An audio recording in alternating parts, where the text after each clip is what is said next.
नमस्कार जय हिंद साथियों, आप सभी का हार्दिक स्वागत और अभिनंदन है आपके अपने education platform GK glory study पर। साथियों, आज हम आरएस और आरटीएस एग्जाम 2023 के लिए राजस्थान जीके का महासंग्राम लेकर आ चुके हैं, जिसमें राजस्थान इतिहास, कला, संस्कृति और भूगोल के बहुत ही शानदार प्रश्नों का समावेश किया गया है। तो ये क्लास आपके लिए रामायण क्लास साबित होने वाली है। तो जल्दी से जल्दी क्लास को में जुड़ जाइए, क्लास को लाइक और शेयर करके आ जाइए। तो चलिए क्लास को करते हैं शुरू। तो पहला प्रश्न आपकी मोबाइल स्क्रीन पर दिख रहा होगा कि समाचार पत्र मजहरुल सरूर कहाँ से और कब प्रकाशित हुआ। समाचार पत्र मजहरुल सरूर कहाँ से और कब प्रकाशित हुआ। ऑप्शन है भरतपुर 1849, जयपुर 1856, अजमेर 1840, उदयपुर 1869। समाचार पत्र मजहरुल सरूर जो हुआ था भरतपुर से सन 1849 में प्रकाशित, और ये दो भाषाओं में प्रकाशित होता था। कौन कौन सी? हिंदी और उर्दू। हिंदी और उर्दू इन दोनों भाषाओं में यह समाचार पत्र प्रकाशित होता था भरतपुर से। दूसरा प्रश्न, जयपुर में मेट्रो रेल की शुरुआत किस वर्ष हुई। मेट्रो रेल जयपुर में कब शुरू की गई भाई? मेट्रो रेल, पहले बात करूं मेट्रो रेल की जयपुर, तो ये शुरू की गई थी चांदपोल से मानसरोवर तक। चांदपोल से मानसरोवर तक की ये ट्रेन शुरू की गई थी। और कब शुरू की गई भाई? तो ये शुरू की गई जून 2015 को। जून 2015 को, जून 2015। और जून 2015 में ही पहली बार विश्व योग दिवस मनाया गया। पहली बार विश्व योग दिवस, विश्व योग दिवस कब मनाया गया? तो ये मनाया गया 21 जून 2015 को। 21 जून 2015 को पहली बार विश्व योग दिवस मनाया गया। और 21 जून 2013 को, 21 जून 2013 को यूनेस्को द्वारा 6 दुर्ग को विश्व धरोहर सूची में शामिल किया गया। ये बात भी याद रखना, तीनों बातें याद रखना, मोस्ट इंपोर्टेंट। अगला प्रश्न, लूनी नदी में दाईं ओर से मिलने वाली सहायक नदी है। दाईं ओर से मिलने वाली सहायक नदी लूनी नदी। लूनी नदी का उद्गम है नाग पहाड़ी। नाग पहाड़ी। लूनी नदी का उद्गम कहाँ से? नाग पहाड़ी से। लूनी नदी को क्या कहते हैं? पश्चिमी राजस्थान की गंगा। क्या कहते हैं? पश्चिमी राजस्थान की गंगा कहते हैं। पश्चिमी राजस्थान की गंगा। और क्या कहते हैं? मीठी खारी नदी। मीठी खारी नदी। मीठी खारी नदी। और इसको कालिदास ने क्या कहा था? अंतः सलीला। कालिदास ने इसको अंतः सलीला कहा था। ये बात भी याद रखना, ठीक है। तो बताओ, दाईं ओर से मिलती है भाई जवाई। नहीं सर, जवाई बांध से मुझे याद आया कि पश्चिमी राजस्थान का सबसे बड़ा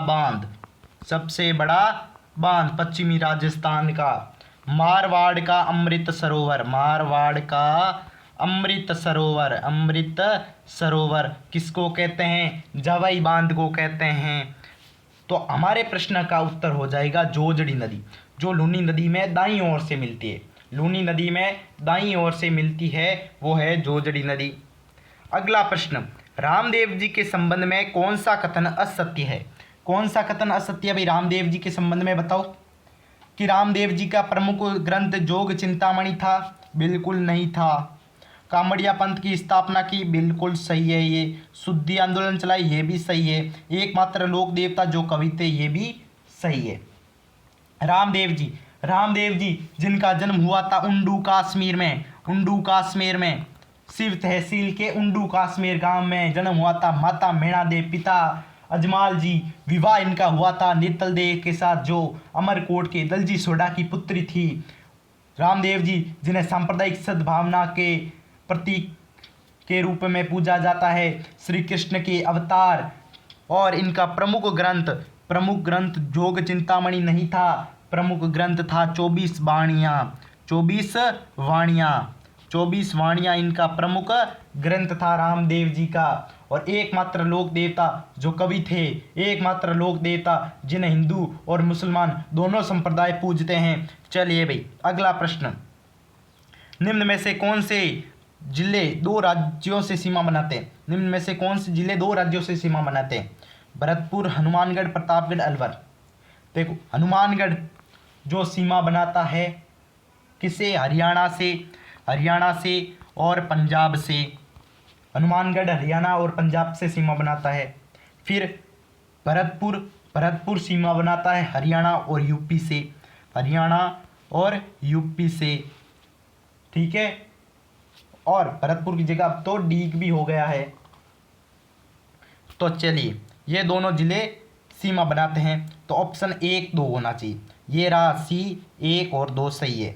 ठीक है, चलिए भाई अगला प्रश्न, राजस्थान में अंडों की नगरी किसे कहा जाता है? अंडों की नगरी कहते हैं अजमेर को। किसको कहते हैं? अजमेर को। और भारत की अंडों की नगरी की बात करूं तो वो किसको कहते हैं? भारत में अंडों की नगरी तो ये कहते हैं आंध्र प्रदेश को। भारत में कहते हैं आंध्र प्रदेश को और राजस्थान में कहते हैं अजमेर को। और अंडा उत्पादन में राजस्थान का भारत में कितना स्थान है? तो वो है 14वां स्थान। कितना? 14वां स्थान। और राजस्थान का मांस उत्पादन में स्थान है 12वां। ये भी बात याद रखना। ऊन उत्पादन में राजस्थान का स्थान है प्रथम। ऊन उत्पादन में है प्रथम स्थान। दूध उत्पादन में भी कितना स्थान है भाई? दूध उत्पादन में भी प्रथम स्थान है। ऊन मंडी कहाँ पर है? ऊन मंडी है बीकानेर में। ऊन मंडी कहाँ पर है? बीकानेर में है। ऊन विकास बोर्ड कहाँ पर है? जोधपुर में है ऊन विकास बोर्ड कहाँ पर है? जोधपुर में है। चलिए अगला प्रश्न,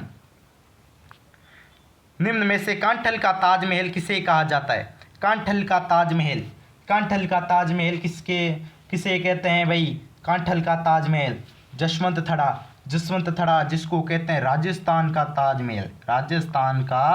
ताजमहल, ये कहते हैं जसवंत थड़ा को। फिर दूसरा ऑप्शन क्या है?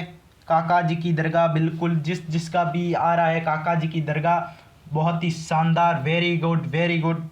काका जी की दरगाह आपका हो जाएगा। और फिर एक नाम आता है शेखावाटी का ताजमहल। तो शेखावाटी का ताजमहल कहते हैं खेतड़ी महल को शेखावाटी का ताजमहल कहते हैं।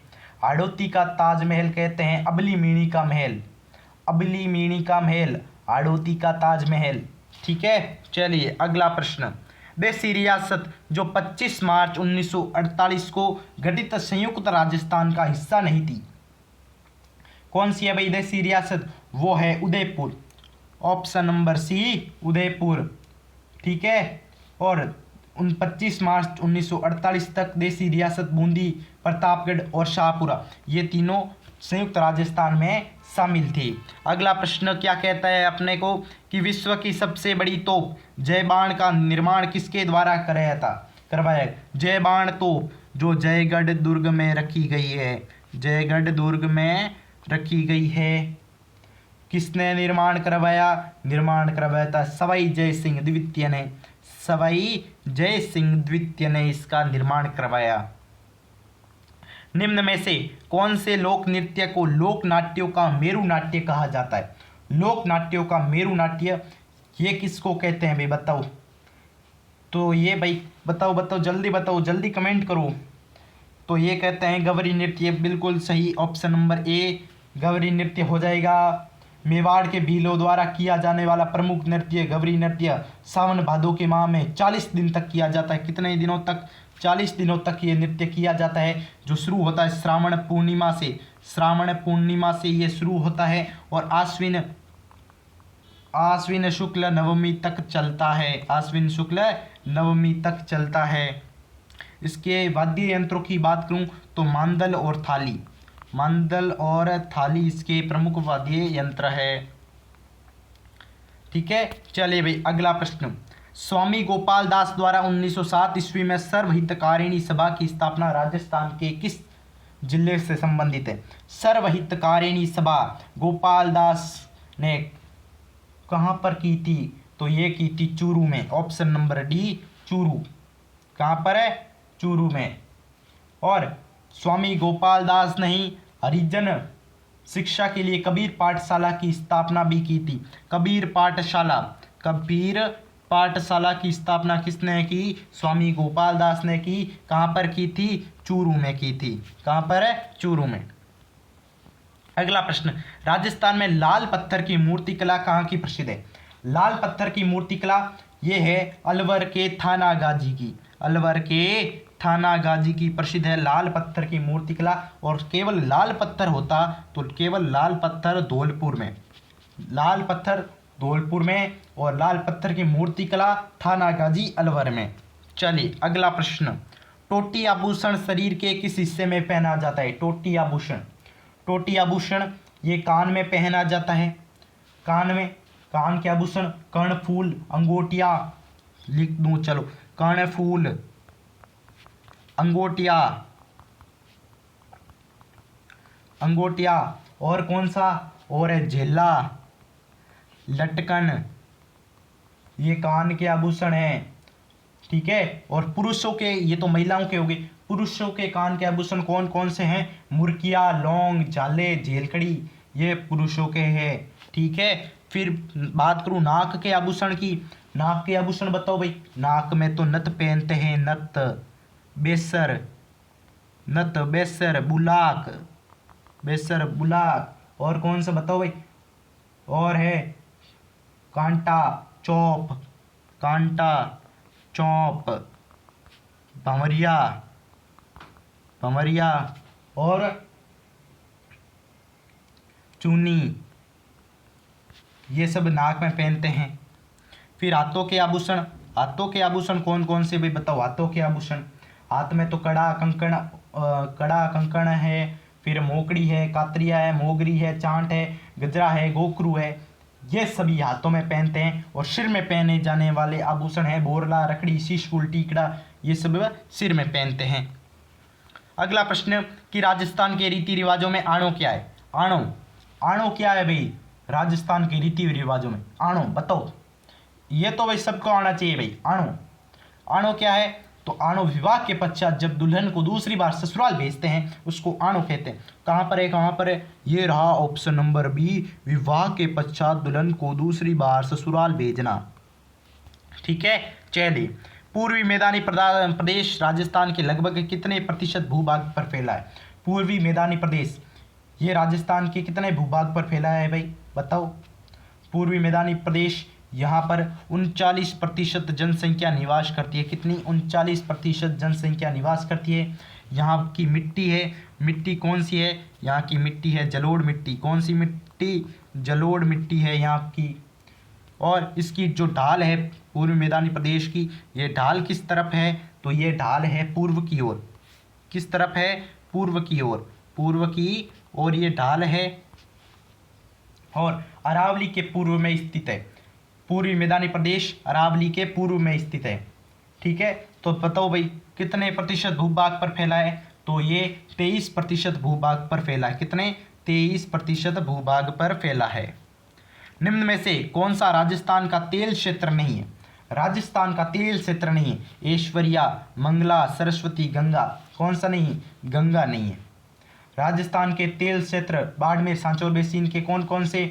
मंगला है, मंगला, ये मंगला, भाग्यम, सरस्वती, रागेश्वरी, रागेश्वरी, कामेश्वरी, कामेश्वरी, रागेश्वरी, कामेश्वरी, विजया, ऐश्वर्या, ये सभी राजस्थान के तेल क्षेत्र है बाड़मेर, सांचौर बेसिन के। निम्नलिखित में से कौन सा सुमेलित नहीं है? रचना और उसके लेखक। बोल बारमली यादवेंद्र शर्मा, बोल बारमली यादवेंद्र शर्मा की नहीं है। पागी चंद्र प्रकाश देवल, बिल्कुल सही है ये।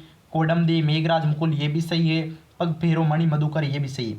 बोल बारमली ये सत्य प्रकाश जोशी की रचना है। किसकी रचना है? सत्य प्रकाश जोशी की रचना है बोल बारमली। ठीक है, चलिए भाई अगला प्रश्न, गौरी देवी का संबंध किस गायन शैली से था? गौरी देवी, गौरी देवी जिसे कहते हैं मरु कोकिला, मरु कोकिला भी कहते हैं गौरी देवी को। ठीक है, और इनका संबंध था मांड गायन शैली से। किससे? मांड गायन शैली से। और मांड गायन शैली के अलावा, मांड गायन शैली के अलावा गौरीबाई ठुमरी, ठुमरी, भजन और गजल गायन भी करती थी। और गज़ल गायन भी करती थी। जयपुर राज्य के कारखाने का नाम जहाँ कलाकार लघु चित्र और चित्र बनाते थे, चित्र और लघु चित्र कहाँ पर बनाते थे, तो ये बनाते थे सूरत खाना में। कहाँ पर है, सूरत खाना में। और जयपुर शैली में मुगल प्रभाव अधिक देखने को मिलता है, सबसे अधिक मुगल प्रभाव वो देखने को मिलता है जयपुर शैली में। जयपुर शैली जिसके प्रमुख चित्रकार थे मोहम्मद शाह,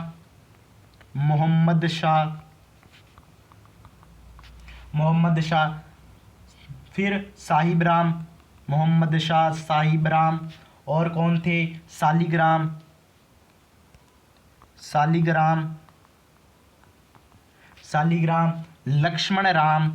लक्ष्मण राम, ये इसके प्रमुख चित्रकार थे। राजस्थान में जहांगीर के महल कहाँ स्थित है, जहांगीर के महल ये है पुष्कर में। कहाँ पर है, पुष्कर में है जहांगीर के महल। राजस्थान साहित्य की कौन सी श्रेणी कहानी या कथा विधा से संबंधित है, कहानी और कथा विधा से कौन सी श्रेणी संबंधित है, वो है वात। कौन सी, वात श्रेणी। मायडरो एलो रचना किसकी है, मायडरो एलो, तो देखो मायडरो एलो ये रचना उसकी है जिसकी रचना देखो पाथल और पीतल, धरती दोरारी, और बताओ, दो नाम बता दिया, बताओ किसकी रचना है, और एक नाम लील टांस। ये प्रसिद्ध रचना किसकी है, कन्हैयालाल सेठिया की है। तो उन्हीं की एक रचना है मायडरो एलो। ठीक है, मायडरो एलो। और एक प्रश्न और यहाँ से बनता है कि कन्हैयालाल सेठिया की सर्वप्रथम प्रकाशित काव्य संग्रह यानी जीवन की प्रथम रचना, पहली रचना कौन सी है कन्हैयालाल सेठिया की, तो वो वन फूल है, वन फूल। ये इनकी पहली रचना है, प्रथम रचना है कन्हैयालाल सेठिया की, वन फूल। ठीक है, चलिए। राजस्थान में सर्वाधिक वन क्षेत्र वाला जिला है, सर्वाधिक वन क्षेत्र वाला जिला कौन सा है, सर्वाधिक वन क्षेत्र वाला जिले बताऊं तो वो है देखो उदयपुर, प्रतापगढ़ और सिरोही।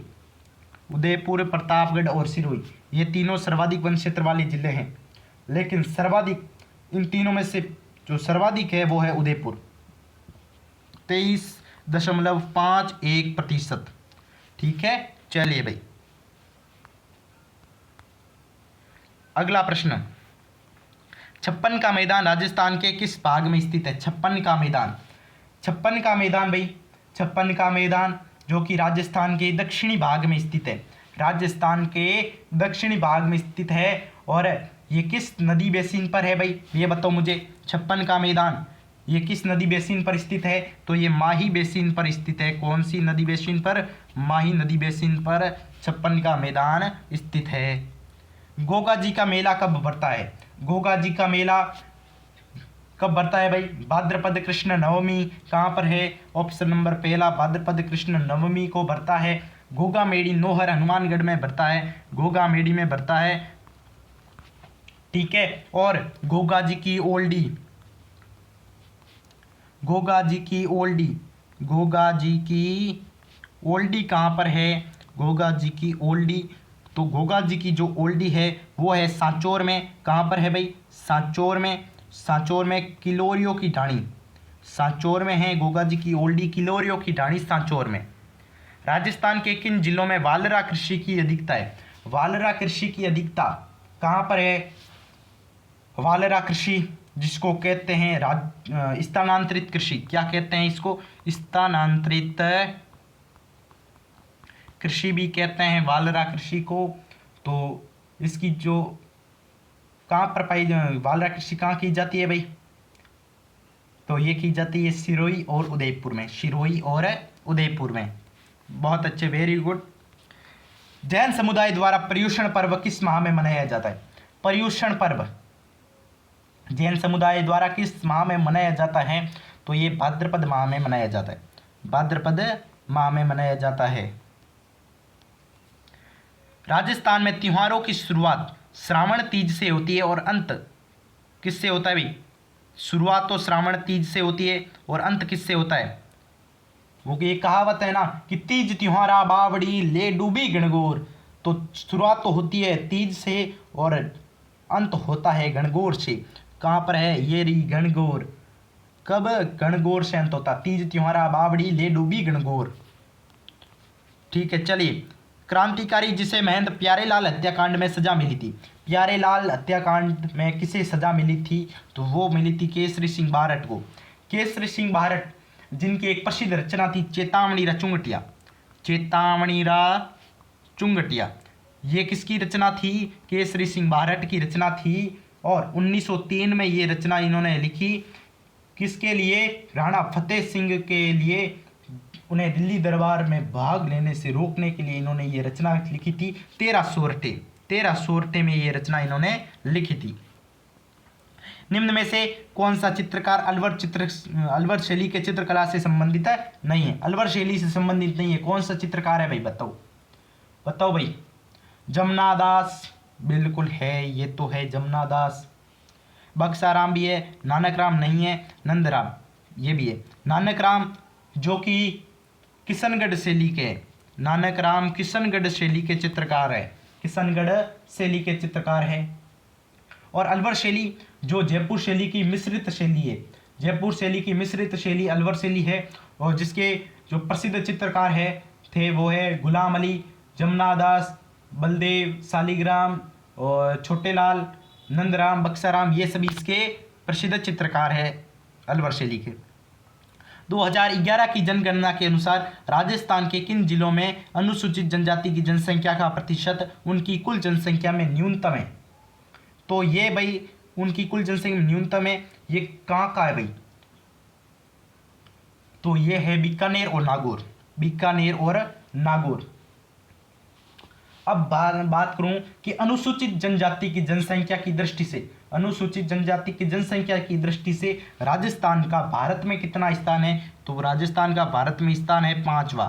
कितना, 5वां अनुसूचित जनजाति की जनसंख्या की दृष्टि से। और राजस्थान में सर्वाधिक निवास करती है, वो करती है उदयपुर में, सर्वाधिक निवास करती है अनुसूचित जनजाति उदयपुर में। और न्यूनतम निवास करती है बीकानेर में, न्यूनतम कहाँ पर निवास करती है, बीकानेर में करती है। और अनुसूचित जनजाति की जनसंख्या राज्य की कुल जनसंख्या का कितने प्रतिशत है, यह प्रश्न भी इंपॉर्टेंट है कि अनुसूचित जनजाति की जनसंख्या राजस्थान की कुल जनसंख्या का कितना प्रतिशत है, तो ये कितने प्रतिशत है भाई, तो ये है 13.48%। ठीक है चलिए भाई, अगला प्रश्न, राज्य के निम्न जिलों में से कौन सी झील राष्ट्रीय झील संरक्षण कार्यक्रम के अंतर्गत नहीं आती है, तो देखो संरक्षित झील के अंतर्गत आती है फतेह सागर झील, फतेह सागर झील, पिछोला झील, पिछोला झील, फतेह सागर, पिछोला, पुष्कर सरोवर, पुष्कर सरोवर, पुष्कर सरोवर, नक्की झील, नक्की झील, और कौन सी, अन्ना सागर झील, अन्ना सागर, और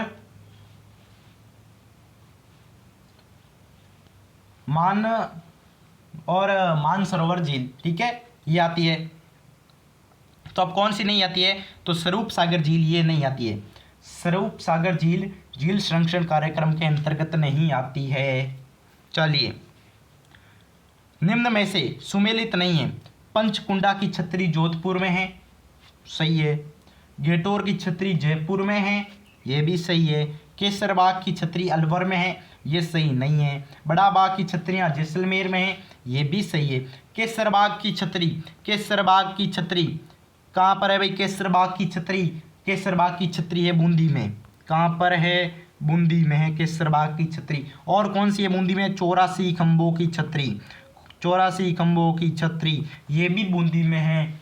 और अलवर में, तो अलवर में कौन सी छतरी है भाई, अलवर में बताओ,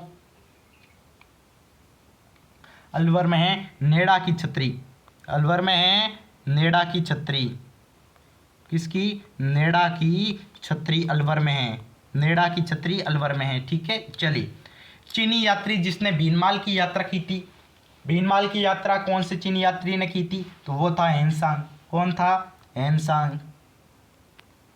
मध्यकालीन मेवात के प्रसिद्ध संत थे। मध्यकालीन मेवात के प्रसिद्ध संत, मध्यकालीन मेवात के प्रसिद्ध संत थे लालदास जी। लालदास जी संप्रदाय की प्रमुख पीठ है जो कि नगला में यहाँ इनकी प्रमुख पीठ है। और ये सर्वाधिक इनके अनुयायी अलवर और भरतपुर में निवास करते हैं। सर्वाधिक अलवर और भरतपुर में इनके अनुयायी निवास करते हैं। ठीक है, चलिए अगला प्रश्न। इंदिरा गांधी नहर का निर्माण कार्य किस वर्ष इंदिरा गांधी नहर का निर्माण कार्य वर्ष 1958 से प्रारंभ हुआ और इसका उद्गम है। 1958 से तो इसका निर्माण कार्य प्रारंभ हुआ। इसका उद्गम कहाँ से है? तो उद्गम इसका है, वो है कहाँ से, बताओ भाई। उद्गम है इसका सतलुज व्यास नदी पर हरिके बांध से। सतलुज व्यास नदी पर हरिके बांध से। और तत्कालीन केंद्रीय मंत्री गोविंद वल्लभ पंत ने इसका शुभारंभ किया था, इसके निर्माण का। और पहले इसका नाम था राजस्थान नहर परियोजना। पहले इसका नाम क्या था? राजस्थान नहर परियोजना, जिसे वर्ष 2 नवंबर 1984 में बदलकर इंदिरा गांधी नहर कर दिया गया। ठीक है। बारडोली के मंदिर किस मंदिर शैली से संबंधित है? बारडोली के मंदिर किस मंदिर शैली से संबंधित है?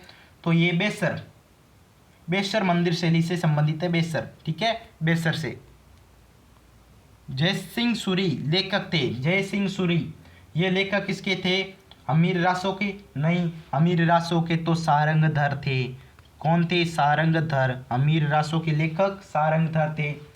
अमीरहट्ट के लेखक कौन थे भाई? अमीरहट्ट के लेखक थे चंद्रशेखर। ये अमीरहट्ट के लेखक थे। अमीर महाकाव्य के लेखक कौन थे? अमीर महाकाव्य के लेखक थे नयन चंद्र सूरी। कौन थे? नयन चंद्र सूरी। और अमीर मदमर्दन के लेखक थे, वो थे जय सिंह सूरी। ठीक है, चलिए। जामटिया पात्र लोक भाषा में कविता बोलता है। जामटिया पात्र लोक भाषा में कविता बोलता है और खड़किया उसे दोहराता है और बीच बीच में जोकर का काम भी करता है। पात्र जामटिया और खड़किया संबंधित है। जामटिया और खड़किया ये कुचामनी ख्याल से संबंधित है। याद रखना, कुचामनी ख्याल से संबंधित है जामटिया और खड़किया। और कुचामनी ख्याल के जो प्रवर्तक वो कौन थे भाई? तो वो थे लच्छी राम इस ख्याल के प्रवर्तक थे। तो आज की क्लास में इतना ही, और उम्मीद है आपको ये क्लास बहुत ही अच्छी लगी होगी।